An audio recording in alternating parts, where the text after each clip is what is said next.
Hello, All Israel News viewers. I'm here with my new friend Hagop in the Christian quarter of the Old City at his Armenian pottery shop. Introduce yourself to us, Hagop. My name is Hagop Karakashian, and I'm the third generation in my family making Armenian ceramics in the Old City of Jerusalem. So every day I come to work, I open the door, I walk in my gallery, and I'm surrounded by so many designs, so much color, and it's all part of Jerusalem's art history, which I'm going to tell you about. It was all about the renovation of the ceramic tiles covering the Dome of the Rock. In 1919, this is during the British Mandate, the British governor, Sir Ronald Stores, wants to replace all these ceramic tiles because they were done last in the 16th century. They were falling apart. Now, the governor, Sir Ronald Stores, had heard of an Armenian ceramic artist by the name of David Ohannesyan. He was a very well-known ceramic artist in the city of Kütahya in Turkey. So he brings him over to Jerusalem to study the project. David comes to Jerusalem. He sees that he needs to replace 48,000 tiles, ceramic tiles. These are big ceramic tiles on the Dome of the Rock. Now, he can't do this job alone. So he goes back to the city of Kütahya in Turkey, and he brings with him my grandfather, Karakashian, who was a painter, and another artist, a potter by the name of Nushambalyan. These three Armenian ceramic artists leave Turkey during the Armenian genocide. The genocide is the background to this whole story. They leave in 1919, arrive in Jerusalem, and they find a place to live in the Armenian quarter, inside the Armenian convent. But the man in charge, the architect in charge of these buildings, is a Turkish architect. And in the end, he says, I don't want Armenian Christians to work on one of the holiest sites of Islam. So the project, after about a year, is cancelled. They stay in Jerusalem, and to make a living, they opened the first Armenian pottery in 1920. It was located on the Via Dolorosa, the Way of the Cross. So after my grandfather and his colleagues established this art in Jerusalem, 1920, and we come to the Jordanians in Jerusalem. This is after 1948. The Jordanians took over East Jerusalem, all of Jerusalem.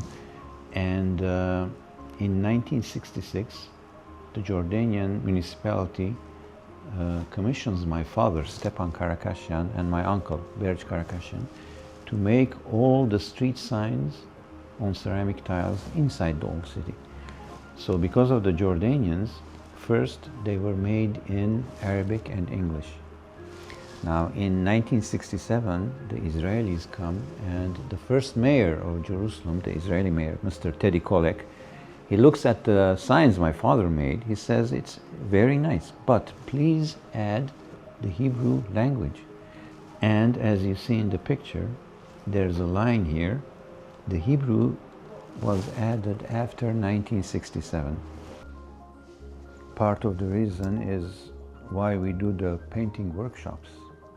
I like to bring people in, and they sit down, and I teach them the process, how to use the brushes. I explain the colors, the paints. When they actually sit for 1 hour and just fill in the colors of a given design, they realize how much effort and time each piece takes to make. And in the end, they tell me, almost 90% of them tell me, this is a nice form of therapy.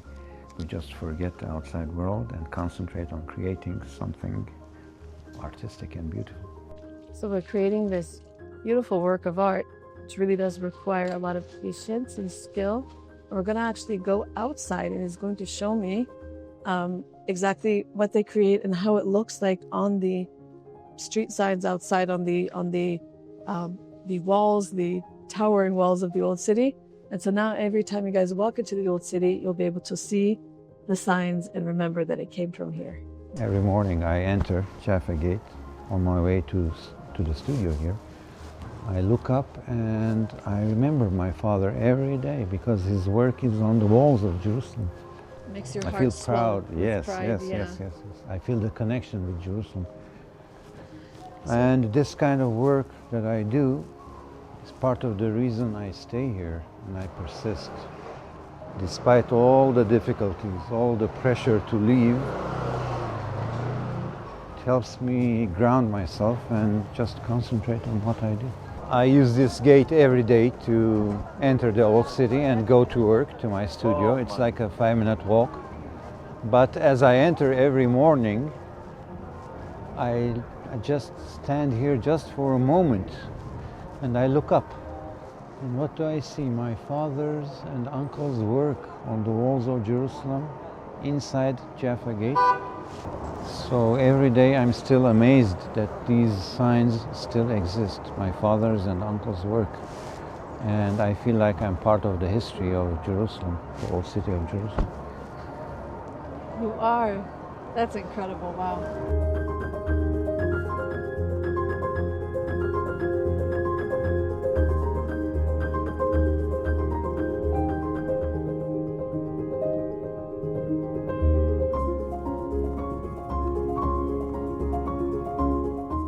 Now the facade of St. James Armenian Church, the tile work, was made by my grandfather, Karakashian, and his partner. This was done in the mid-1950s. It was a donation, it was a gift to the church itself. So we'll go see it. It's painted with traditional cobalt blue. And these are the tile panels that my grandfather and his partner made in their studio. Done in the 1950s. Actually, the writing is a dedication in Armenian. It says, this is my grandfather's name, Karakashian, and Nashan his partner, and they dedicated to the memory of the lost ones, their family, the Karakashian family and the Balyan family.